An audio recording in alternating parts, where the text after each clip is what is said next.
All right, I'm back. Just remembered something on a video I did a couple days ago about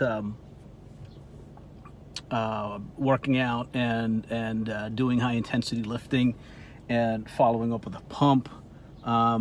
Just remembered something about that. It's a very important concept, and it's I think it's become, and I remembered now that.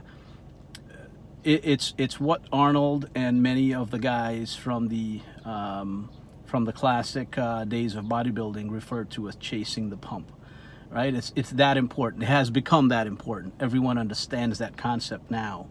But just a couple of things to be careful of. I think a lot of people go into the gym, and from the time you go into the gym to the time you leave, there are some people just on really light weights with very big muscles, by the way, on really light weights, just doing hundreds and hundreds of really lightweight reps, just like nonstop. I mean, the gym I go to has a lot of that, and those guys are really muscular. And if you didn't know better, you'd come in and you'd be like, "Oh, I'm gonna do that," but it would get you nothing, right?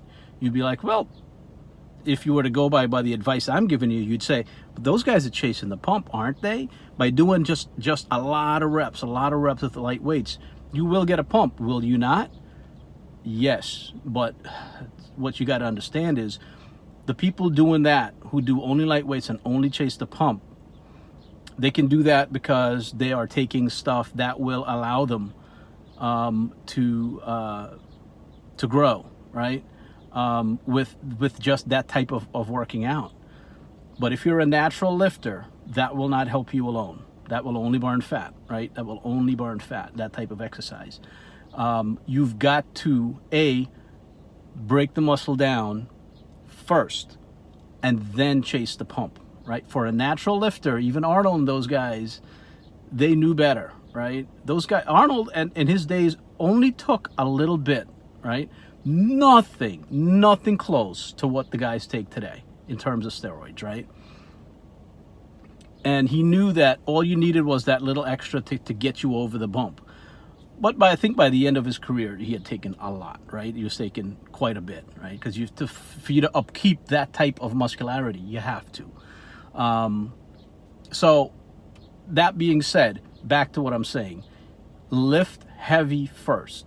Once again, if you're doing benching, you do a heavy set, right? Your working set is that heavy set. You do that, you knock it out, your muscle is fatigued. You will get a pump from that, right? But it's a different sort of pump. It's a really tight, heavy pump, right? It's not the same pump as when you pump out with really light weights, right? It's really tight, it's really heavy, and it's in the muscle itself. It doesn't pump and swell out your muscle, but you feel it in the muscle, right? That means you've really done damage to that muscle, right? Damage enough so that when you now pump it out and you chase the pump, as I'm talking about, you pump it out, right, with that following set with really light weights and all the way up to 20, 25, even as high as you can get, right? That will then force blood into that muscle, right? And the byproduct of what you're doing, you're using, your strength muscles, your fast twitch muscles to lift the weights, thus increasing size, and then you're adding blood to it using the distance muscles, right? The slow twitch fiber, and then so you're adding blood to it, and you're burning fat at the same time, right? So those are the two things you do as a natural lifter, right?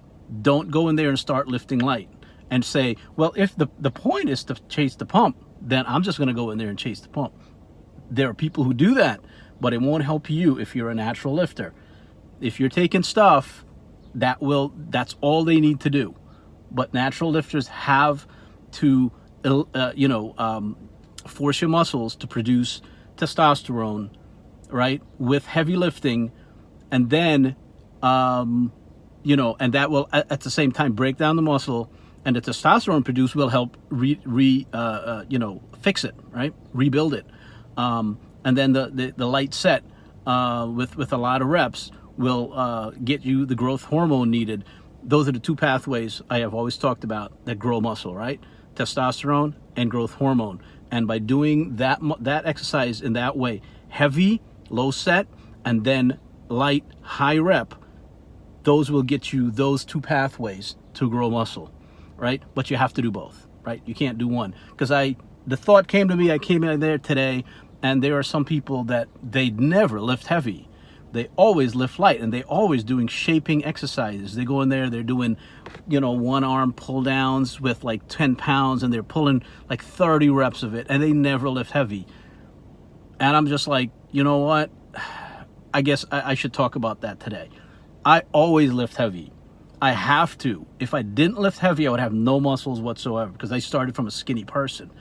Every one of you who is skinny, or if not skinny, even if you've got a little body weight, unless you're really fat, right? Then I wouldn't suggest you lift heavy right off the bat. But if you're lighter and you want to build muscle, right? And if you're like one of these hard gainers, right? A hard gainer simply is a person who hasn't learned how to stimulate their fast twitch power muscles yet, right? When you learn how to do that, right, with using just those heavy exercises like deadlifts, squats, shoulder presses, bench presses, bent over rows, Romanian deadlifts, right? When you learn to do that, you will learn how to bring those types of muscle fibers to bear. That's what gives you size. That's what gives you muscularity, right? If you're lifting light and you're doing a lot of reps, you're not going to get the muscularity, right? So that's it for today. Once again, you're going to see this whole video on YouTube. Just a part of it is going to be in my Facebook and Instagram accounts. So once again, give me a like, give me a, press that button and subscribe. All right. This is Mo, Bro Science. Thank you.